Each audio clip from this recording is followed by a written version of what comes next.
थेट संबंध वाल्मिक कराडचा हा हत्या प्रकरणाशी हा न्यायालयीन विषय आहे. न्यायालयाने काय विचारलं किंवा न्यायालयाने काय विचारावं हा विषयावर मी बोलू शकत नाहीये. तो न्यायालयीन भाग आहे. पण तपास यंत्रणा जे SIT वगैरे यांनी दोषपत्र त्याच्यावर ठेवलेले आहेत की त्यांनी फोन केलेले आहेत, ते कुणाला कनेक्टिंग जे तिघ जण ते कुणाकाशी बोललेले आहेत. त्याच्यामुळे हा विषय न्यायालयाने जरी क्वेश्चन विचारला असेल तरी न्यायालयाने त्यांना 7 दिवसाची कोठडी दिलेली आहे. सर, परळी मात्र अशांत आहे. परळी शांत व्हायचं नाव घेत नाहीये. अनेक आंदोलनं सुरू आहेत. टायर जाळले जात आहेत. अनेक ठिकाणी बस अडवल्या जात आहेत. खासदार आहात तुम्ही त्या जिल्ह्याचे, कसं आटोक्यात आणणार? नाही, परळी हा विषय करायचा जर विचार केला तर परळीच्या लोकप्रतिनिधींनी सर्वांना शांत करणं त्यांची जबाबदारी परळी विधानसभा म्हणून आणि बीड जिल्ह्याचा खासदार म्हणून मी पण सर्वांना आव्हान आपल्या माध्यमातून करतोय.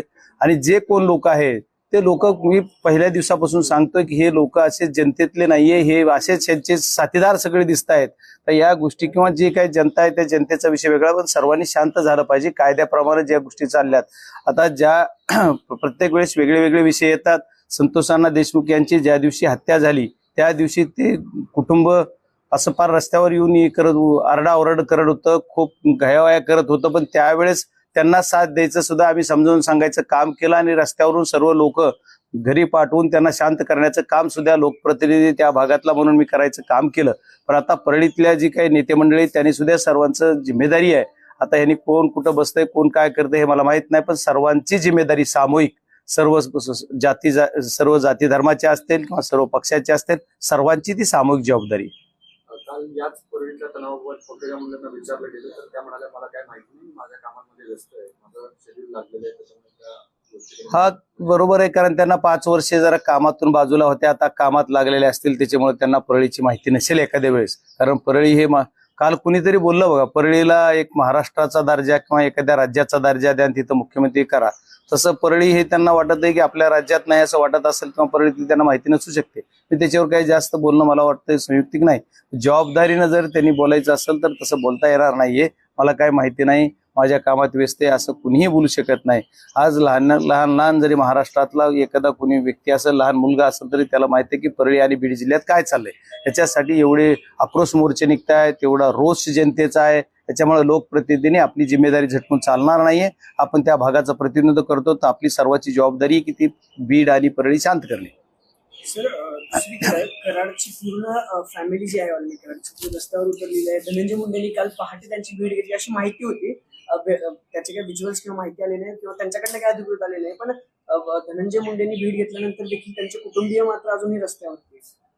नाही, आता त्यांचा इंटरनल प्रश्न आहे, त्यांनी भेट घेतली का नाही घेतली. आणखी काही माध्यमांनी काही जणांनी दाखवलेलं की त्यांनी भेट घेतली म्हणून तुमच्या माध्यमातूनच मी बघितलं सर्व वाहिन्यावर. पण परत पुन्हा त्यांचे कुठले तरी बाईट बघितले मी किंवा नाहीये आम्हाला भेटले नाही. आता ते भेटले न भेटले हा त्यांचा इंडिव्हिज्युअल विषय आहे, त्या फॅमिली मॅटरमध्ये मी नाही जाणार. पण आदरणीय धनंजय मुंडे साहेब असतील, पंकजाताई असतील, यांनी सुद्धा सर्वांनी देशमुख कुटुंबांचं सुद्धा एवढं सांत्वन करणं गरजेचं आहे. तो तर डायरेक्ट मर्डर केलाय, त्याचा तो माणूस आमच्यातून निघून गेलेला आहे. त्याच्यामुळे त्या घराला सुद्धा भेट देणं त्यांना गरज आहे. वाल्मिक कराडचे 3 मोबाईल जप्त करण्यात आलेले होते. त्यातले काही सिम कार्ड हे अमेरिकेत रजिस्टर्ड झाले आणि SITला असा पण संशय आहे की निवडणुकीच्या काळामध्ये या सिम कार्डचा जास्त वापर करण्यात गेलेला आहे आणि त्याच्याबद्दल चौकशी देखील त्यांना करायची आहे अशी माहिती समोर. नाही, आता बघा ही सर्व तपासाचा भाग आहे. SITनं काय म्हणलंय, CIDनं काय म्हणलंय, 3 सापडलेत. मी कुठेतरी ऐकले की 17 होते किंवा प्रत्यक्ष बघितलं तरी आम्ही पण बघितलेले 4-5 मोबाईल असतात. त्याच्यामुळे कुठले कुणाच्या नावावर, त्यांच्या PAच्या नावावर कोण, कुणाच्या नावावर कोण, असे बरेच काही घटनात आता एवढ्या काही विषय चाललेले आहेत. या विषयामध्ये मी काय बोलावं असं मला वाटत नाही, पण प्रत्यक्षरित्या जर बघितलं तर खूप म्हणजे भयावह परिस्थिती आहे. या परिस्थितीमध्ये यांनी जे मोबाईलचं तुम्ही अमेरिकेला रजिस्टर आहेत असं SITनं पण बोललोय, आपण पण बोलताय. पण या मोबाईलमध्ये आणखी किती मोबाईल आहेत, आणखी कुणाच्या मोबाईलवर, कारण जवळचे मोबाईल बरेच काही जणांनी आरोप केलेले किंवा काही सूचना केलेल्या की हे लोक यांचे मोबाईल तपासा, यांना बघा. असे काही 2-4 लोक आहेत. काल परवा पण एक व्हिडिओ कॅच एक पोलीस बऱ्याच वेळेस रोहित काहीतरी नावाने बोललेले 12 वेळेस असा एक व्हिडिओ तुमच्या सर्व वाहिन्यांनीच मला दाखवलेला आणि मी ते बघितला. हा कोण माणूस आहे. परत कुणी बॅग देऊन एखादं कशाची बॅग जाती म्हणजे पोलीस गाडीमध्ये हे कळत नाही. ह्या सर्व घटना तशा जर बघितल्या तर आणखी कोण कुणाला प्रोटेक्शन करतंय. आपल्या मीडियाने मला काल विचारलेलं तुमच्याच प्रतिनिधींनी कुणीतरी किंवा या सर्वांना बेड्या घातल्या आणि यालाच एकट्याला का घातल्या नाहीत, आता याचं उत्तर मला पोलीसकडून घ्यायचं होतं. पण काल मी काही पोलीस यंत्रणेला बोलू शकलो नाही. मी लवकरच प्रयत्न करेल. काल मी माझ्या व्यस्त ह्याच्यामध्ये थोड्या बाकीच्या नंतर बोलू शकलो नाही. आज मी ते पण घेणार आहे की असं का, अशी VIP ट्रीटमेंट आहे का काय, असं सर्वांना वाटतंय, सर्वजण बोलतायत. ह्या सर्व घटनाचा जर घटनाक्रम बघितला तर खऱ्यानं जर विचार केला तर सर्वसाधारण माणसाला ही गोष्ट भगवत नाही. त्याच्यामुळं पोलीस यंत्रणा सुद्धा चांगल्या पद्धतीने काम करेल.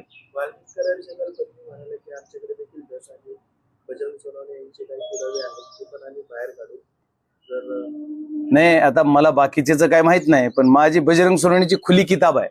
आम्ही म्हणतो कधीही काही काढा, 24 घंटे आमचं कुठं कुठं काय काय. मी तर एकदा एकाला बोललो, तो एक आणखी असा PI सुद्धा बोललेला माझ्याविषयी काहीतरी, तो की चड्डी सुद्धा राहणार नाही खासदाराचे असं वाक्य वापरलं. त्या दिवशी पण मी त्यांना मीडियांना सांगितलं, तू काय काढता येते माझं ते काढा.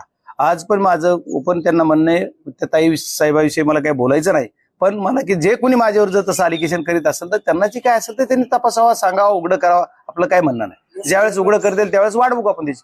या सगळ्या प्रकरणांना देवगिरी बंगल्यावर 2 दिवसापूर्वी रात्री धनंजय मुंडे आणि अजितदादांची बैठक पार पडली. 20 मिनिटाची साधारण ती बैठक होती. ती बैठक संपवून धनंजय मुंडे निघाले आणि परळीला पोहोचले. काल ते पत्रकार परिषद घेणार होते, पण माध्यमांसमोर याला मुंडे टाळतायत.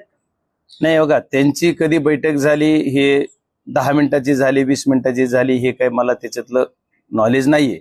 पण ते किती वाजता झाली ह्याचंही नॉलेज नाही. पण त्यांचा जो प्रोग्राम आलेला शासकीय, त्याच्यामध्ये 1 वाजता निघणार आणि 7 वाजता पोहोचणार म्हणून असा प्रोग्राम होता.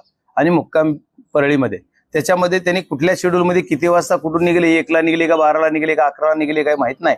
आणि मग त्यावेळेस माध्यम, आता तुमचे सर्व लोक तर कुणाला आम्हाला बाहेर पण निघू देत नाही, मग कसे निघले माहित नाही. मग त्या माध्यमाशी बोलत नाहीत का, माध्यमवाले त्यांच्याला कॉन्टॅक्ट करत नाहीत, मला माहित नाही. किंवा ते माध्यमासमोर काय येत नाहीत हेही मला माहित नाही. त्याच्यावर मी कसं बोललं पाहिजे, कारण तो प्रश्न त्यांनाच विचारला पाहिजे.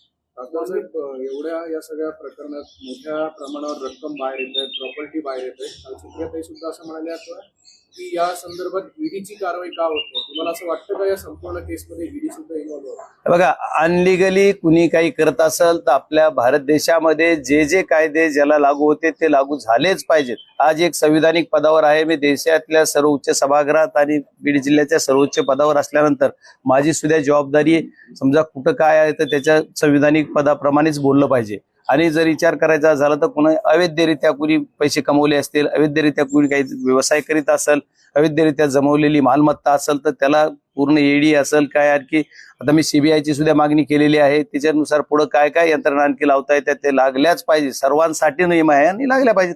त्याला काय 100 कोटीच्या पुढे गेलं तर ED येतेच घोटाळा. आता एवढ्या प्रॉपर्टीचे तुम्ही काय काय दाखले देताय, मी काल बघितलं, कुठं FC रोड बघितला, कुठं पिंपरी चिंचवड बघितलं, वाकड काळेवाडी बघितलं, इकडं MNR काय तिथं बघितलं, आणखी भरपूर काय काय.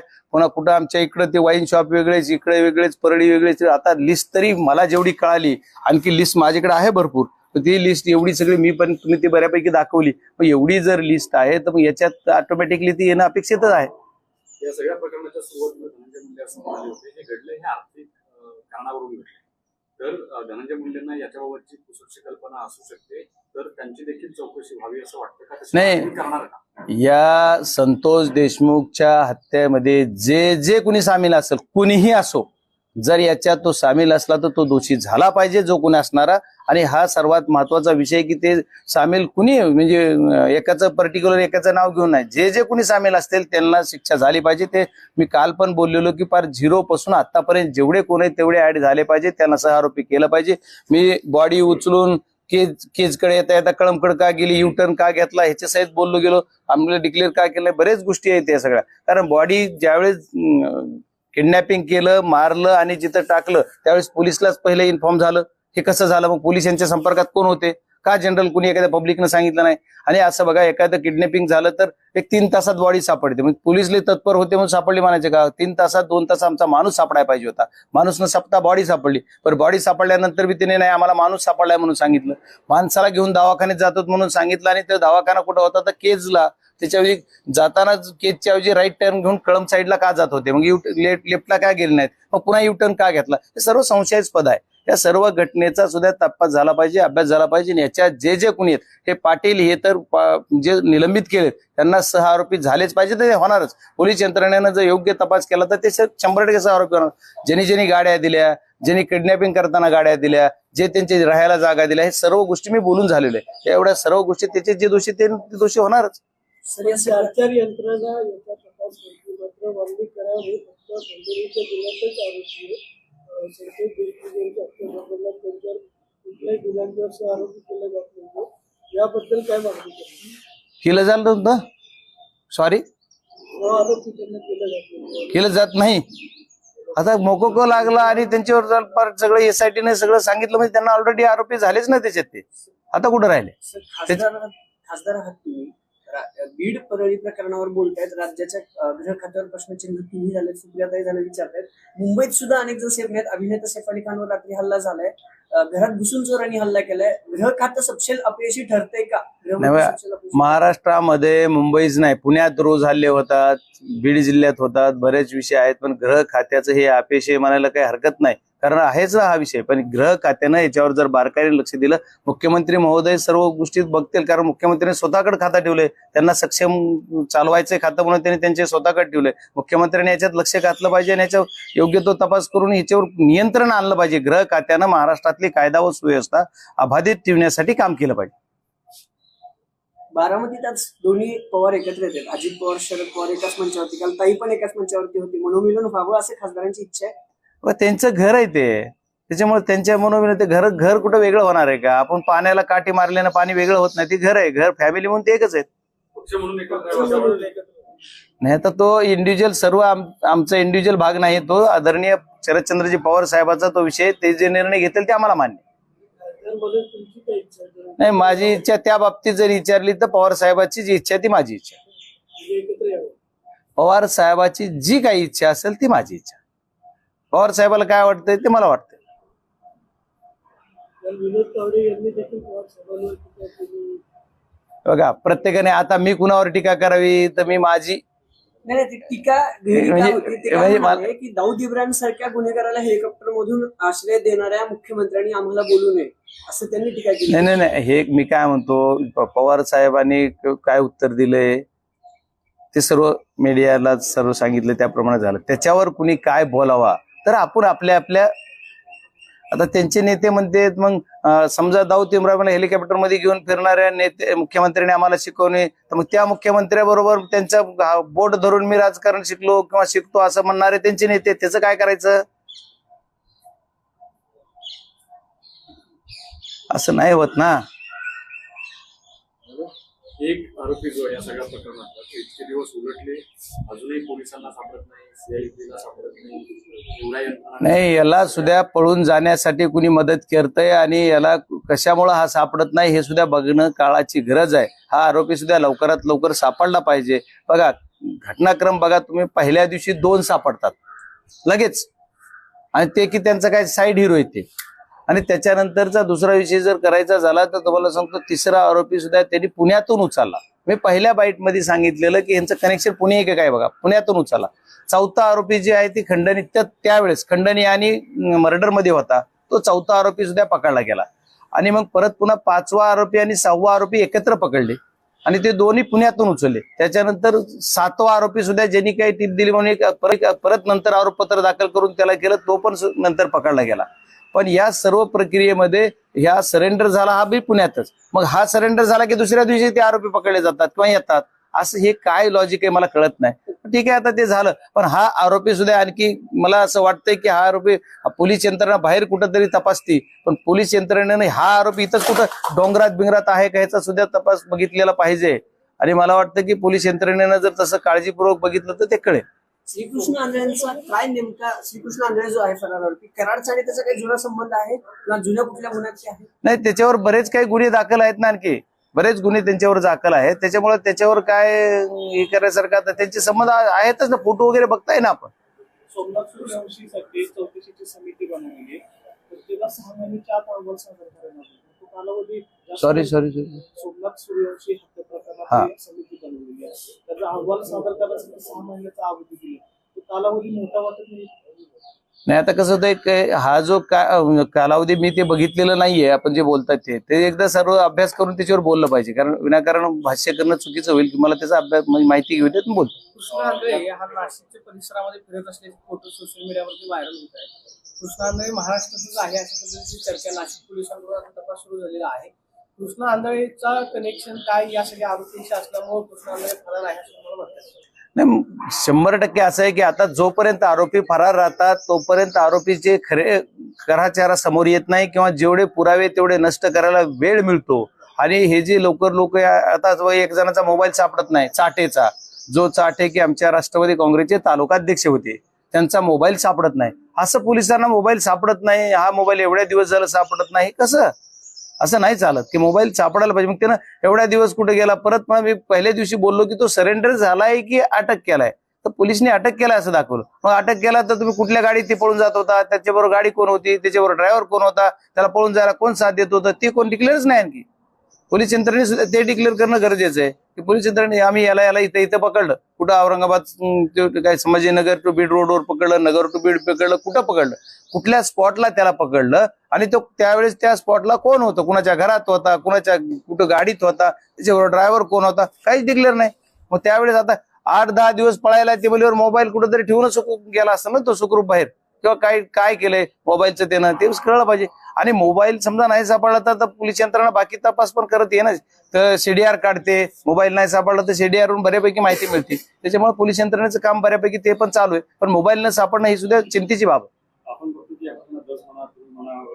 सुरक्षेची मागणी केली जाते, तर सुरक्षा मिळावी असं वाटतं का, गरजेची वाटते का सुरक्षा? नाही, हे बघा, सुरक्षा हा विषय शेवट ज्याच्या लखेरमध्ये काय त्यावेळेस ती होणार आहे. सुरक्षा वगैरे हा विषय लय महत्वाचा नाहीये, पण लोकप्रतिनिधीचे रक्षण करणं हे काय सरकारचं काम आहे. त्याच्यामुळे आमची सुरक्षा ही सरकारची जिम्मेदारी आहे. त्याच्यावर जास्त मी काही बोलणार नाही. सरकारनं ठरवा काय करायचं.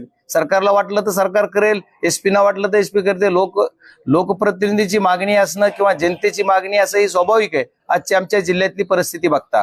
पण ठीक आहे, सरकारला वाटलं नाही काही गरज तर सरकार नाही करणार, किंवा कुठलं एखाद्या एसपीना वाटलं नाही गरज नाही करते, ती त्यांचा भाग आहे. आपण जिल्ह्याचं वातावरण बघत असाल की मराठा विरुद्ध वंजारी अशा पद्धतीचा बाकी तणाव निर्माण झालेला आहे. नाही, हा जो तणाव बिराव काही नाहीये.